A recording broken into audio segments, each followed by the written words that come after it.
So if you are looking to get one of the new Oura Ring 4s or 4th gen Oura Ring, whatever you want to call it, I want to show you guys if you're coming from, say, a Gen 3, such as this one that we were using, and are looking to update to this, just the two differences between these two. And as you can see right off the bat, if you're just looking at them, the color looks like the only difference. It's not. We're not going to make this video very technical in nature, but I want to show you guys physically what the differences are, what the new charging dock looks like side by side, so if you guys decide to upgrade, you'll know what you're getting into. Now, I'll throw those links up down below. They're affiliate links. It helps the channel out greatly. We definitely appreciate it if you use those. Let's jump right into it and show you these two rings side by side. Let's start with the docks themselves. So for Gen 3's dock, you can see it was more of a circular puck with those grooves on the side here to align where the ring needed to lie. So for our ring, and these were not the case for all of them, the base model did not come fully round. It had that angular aspect that sat on the top with the sensors below it. This is no longer available. They all are round. But regardless, you did need to kind of twist it a little bit and find where the actual location was to sit on this ring perfectly on the stand to charge. They did still charge by USB Type-C. That has not changed.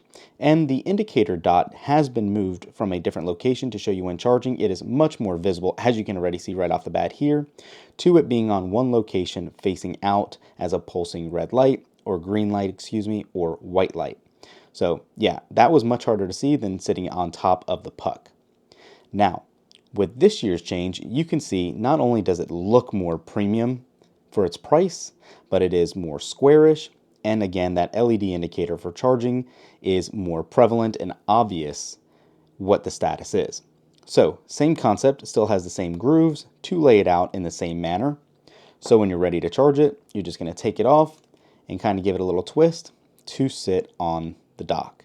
Again, right off the bat, just look at how much more premium this looks than this. This looks plasticky and cheap. This feels like more metal, even though this is still metal. Now, having said all that, it is a little larger base, so it does have a better grippy texture to sit on a countertop while charging. And you do still also charge by USB Type-C. One thing you might or might not have just noticed too, on the bottom of the docks, it actually tells you what size ring this is for. I don't remember seeing that before on here. It is, but it is not as bright or as noticeable. So size 12, size 11, as you can see, like we alluded to, we needed to size up this year. But yeah, very similar docks.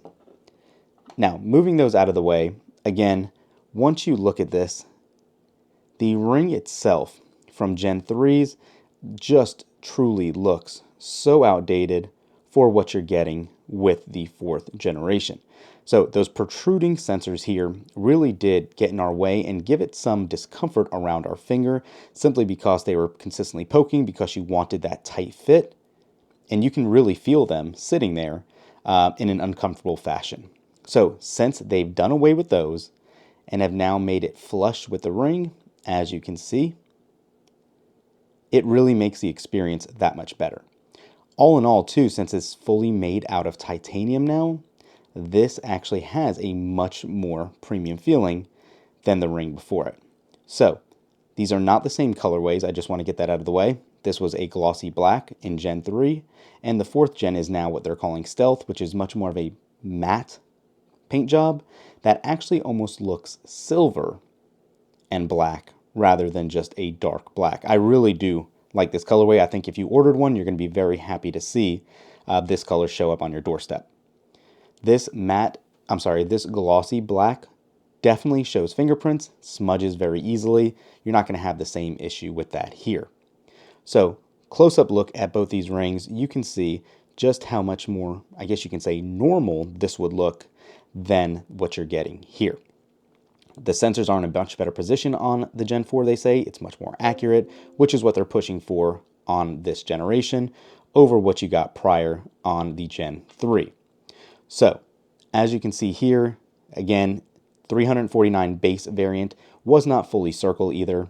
You had that little cutaway, it almost looks like a little kid's ring. But now, if you got the 349 variant, It will not be a matte colorway, it'll be the same glossy black, but it is at least a full circle. Plenty to really like between these two rings here.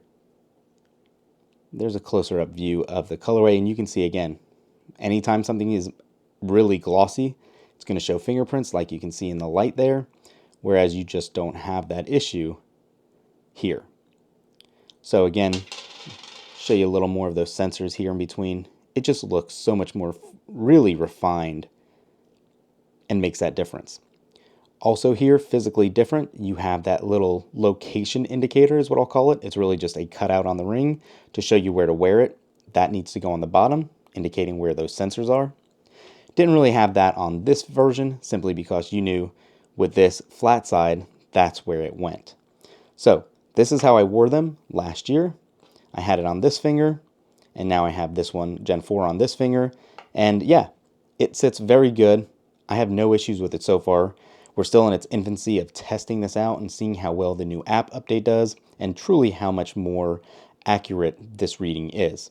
So stay tuned to the channel for that full review. But for now, here is that side-by-side comparison showing you guys what you can expect with the Oura Ring 4. Thanks for watching.